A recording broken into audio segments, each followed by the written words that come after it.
चला अधिक संवाद साधूयात। आमचे प्रतिनिधी गोविंद वाकडे आता क्षणाला माऊलींच्या पालखी बरोबर आहेत। माऊली, रामकृष्ण हरी। रामकृष्ण हरी विशाल सर, सकाळसई येथे आहे अधिकार, कलियुगी उद्धार हरीच्या नामे, असे संत वचन आहेत। आणि अर्थातच या वचनानुसारच या वारकरी संप्रदायामध्ये जगद्गुरु तुकोबारा असतील, कैवल्य साम्राज्य चक्रवर्ती महाराज ज्ञानेश्वर माऊली असतील, यांनी हा विचार दिला की या वारकरी संप्रदायामध्ये मोक्ष जो आहे तो सगळ्यांसाठी आहे। आणि अर्थातच या अशा संतांची जी दर्शन घेण्यासाठी आपण बघतोय की पुणेकरांची अलोट गर्दी, म्हणजे काल मुक्कामाला पालखी आली आणि त्यानंतर आपण बघतोय की आत्ताही या पुणेकरांची, नागरिकांची रीग लागलेली आहे।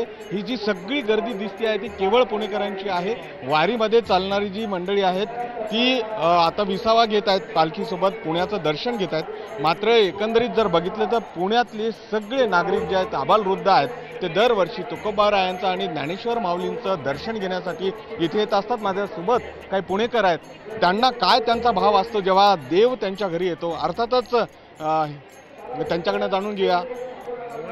काय कुठून आलायत आणि दर्शन झालंय का? दर्शन झालं, मी सुखसागर नगर कात्रजवरून आलोय। दर्शन झालेलं आहे, गर्दी फार आहे, पण माऊलींचं दर्शन घेतलेलं आहे। काय भाव असतो जेव्हा देव आणि संत आपल्या येतात? देव आणि संत येतात तेव्हा आमचा भाव हा त्यांच्या चरणी लीनच असतो की बाबा साधू संत येता दारी, दिवाळी दसरा। ताई, तुमचं झालंय का दर्शन? काय हो झालं आमचं, आम्ही फॅमिलीचे सगळे सोबत दर्शन घ्यायला आलोय सुखसागर वरून। बरं, अगदी लहानग्यांना सुद्धा विशाल सर आपण बघतोय की अशा पद्धतीनं एवढ्या गर्दीतही, कारण की पुन्हा वर्षभर हा योग पुणेकरांना येत नाही आणि आपण बघतोय की म्हणूनच इथे ही सगळी गर्दी असते। पलीकडे नाना पेठमध्ये जर बघितलं तर जगद्गुरु तुकोबारायांची पालखी आहे आणि इथे भवानी पेठच्या विठ्ठल मंदिरात परंपरेनुसार जी आहे ते माऊलींची पालखी जी आहे ती इथे विसाव्याला आहे, मुक्कामाला आहे।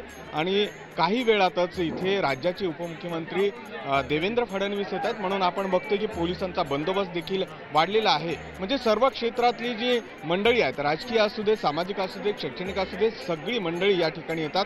अगदी भल्या पहाटेपासूनच पुणेकरांनी इथे दर्शनासाठी रीग लावली होती आणि जे वारकरी आहेत त्यांचा आधिरातिथ्य असेल, स्वागत असेल, पुणेकर पाहुणचार असेल, खास करून पुणेकरांकडनं दरवर्षी केला जातो। वेगवेगळे उपक्रम त्यासाठी घेतले जातात। समतेची वारी देखील इथे निघलेली आपण पाहिली आणि अर्थातच अभंग असतील, हरिनामाचा जय घोष असेल, पुणेकरांच्या म्हणजे पुण्यामधलं आजचा आणि कालचा दिवस जो आहे तो अत्यंत भारावलेला यासाठीच असतो की भक्तिमय वातावरण होते।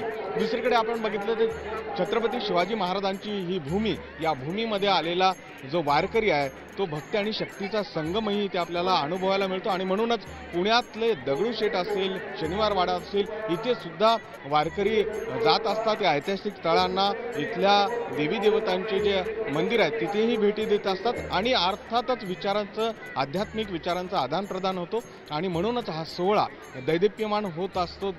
दरवेळी या सोहळ्यामध्ये जी आहे ती वाढ होते आणि हा सगळा सोहळा, वारीचा सोहळा, महाराष्ट्राचं भूषण, वैभव म्हणता येईल, वैभवी असा सोहळा आहे। मी पुन्हा एकदा आपले व्हिडिओ हर्षद यांना विनंती करतो की ही सगळी जी अलोट गर्दी आहे ती केवळ पुणेकरांची आहे। आपण या पुणेकरांच्या भावना जाणूया। झालंय का दर्शन? काय मागितलंय माऊलीकडे?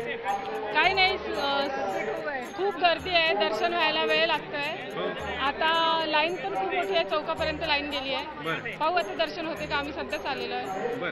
काय मागणार आहात माऊलीकडे? सगळ्या शेतकऱ्यांना चांगलं पीक पिकू दे, सगळ्यांना आनंदी ठेवा। काय वारीची आठवणी आहेत? दरवर्षी तुम्ही येता? हो, दरवर्षी येतो, खूप गर्दी असते, तरीही विठ्ठलाच्या कृपेने आमचं दर्शन होतच। विठुरायाच्या गर्दी, चांगला पाऊस पडू दे, चांगलं पीक येऊ दे, सगळ्यांना सुखात ठेव।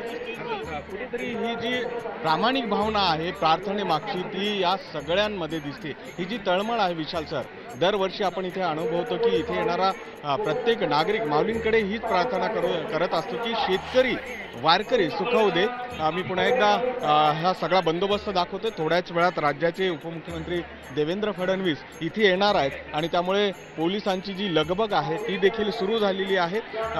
बराच महत्त्वाचा हा काळ असतो आणि या काळामध्ये जर बघितलं तर ही सगळी आबालवृद्ध येत असतात। काही तरुण तरुणी सुद्धा आपल्याकडे आहेत। झालंय का दर्शन? हा, काय किती वेळ लागला दर्शनाला? भरपूर वेळ लागला. भरपूर वेळ लागला. बाहेरूनच दर्शन घेतलं. बरं विशाल सर, आपण बघतोय की ही सगळी रांग जी आहे, तुमचं झालंय दर्शन?